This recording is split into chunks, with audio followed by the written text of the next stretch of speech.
So one of those stability features that I think is worth spending a minute on is post-occlusion surge, right? We all worry about that because you could be a great surgeon doing great surgery, and then all of a sudden there's a pop, right? Either occlusion breaks and you just ate a large piece of nucleus, and aspiration's just coming in too fast, vacuum's too high, and then all of a sudden that posterior capsule pops up, or unpredictable things happen that you physically cannot account for because you can't react faster than that post-occlusion break time. Here, what's important is where I've highlighted in red is that as we go up the vacuum scale, so 600 is pretty high vacuum. I'd be surprised if most of you are running that high. I have come down over each subsequent surgical day. I try to see if I can optimize my parameters. So I've come down and I'm probably around 500 on vacuum. But what I'm displaying here is as we go up in vacuum, those post-occlusion surges or post-occlusion break times and compensation don't really change. They're rock steady. And what's more important is that even if you use low IOPs, let's say you wanted to operate at physiologic IOP at 30 millimeters of mercury, you're really seeing no change depending on where you set the vacuum, which is pretty incredible. That's not it's not usually like that where you can keep rock steady occlusion time post-occlusion break times uh, where you change the variabilities in IOP or in vacuum. But here you can see that chart demonstrates that.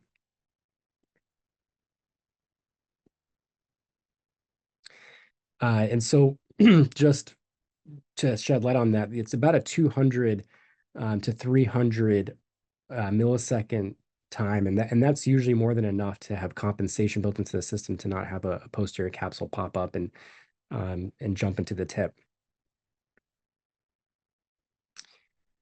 Here, I'm just demonstrating that, and I'm going to fast forward this video, so we're going to get through the nucleus. There's a little piece left over, and after I finish INA, I noticed this little piece sitting on the posterior capsule, and the anterior chamber is so stable that I can insert a phaco tip and really go down there and get it without having to worry about that posterior capsule popping up. And so we're about to get to that right now. So there's that little piece there. And as my habit goes, I have a second instrument in my left hand protecting that bag from popping up, but it's rock steady. I mean, you can see there running at pretty high vacuums. This is when I was running at much higher vacuums. And there's some residual cortex there I'm going to get after I implant the lens. But that residual piece, you can see it came pretty easily. I didn't have to worry about that posterior capsule moving even a slight bit. Here, what's most important is this graph in the bottom left. I know it's a busy slide, lot going on here, but what I want to point attention to is that with the Quatera, as we go up in aspirational flow rate, we're not actually affecting IOP at all. In fact, the IOP might compensate a little bit an edge higher, which is a good thing, versus most other systems out there. There's going to be degradation in the fidelity of the IOP as you go up on aspiration, as you go up to really high flow rates. If you're running, 80, 90 plus flow rates, which some surgeons like a lot of tumultuous behavior in the anterior chamber, a lot of movement of the fluid. If you go up, you'll see decompensation of IOP with most other machines out there, and it's not evident to you on the screen because it'll report that the IOP is in the proper range, but in reality, if you measure it, there's loss of IOP because of such high flow rates. But with the Quatera, there's compensation built in that actually edges up that IOP slightly, and it stays steady throughout as you go to the very high flow rates, even up to 100. So here's an example of aggressive fluidics with efficient nucleus removal. I mean, the goal isn't to do surgery super fast all the time, of course, but it's nice when it does happen. It's nice when it happens comfortably. So here, I'm running 600 max vacuum, and it'll get there sometimes, and pretty pretty aggressive phaco and vacuum settings, and the flow rate is pretty steady. leads to very efficient nucleus removal there. I mean, I think that was probably less than 10 seconds. Uh, Again, just showing what the Quatera can do. This is a very dense, as you can see. You don't even really get a red reflex through that cataract. Very dense nucleus, hand motion, vision.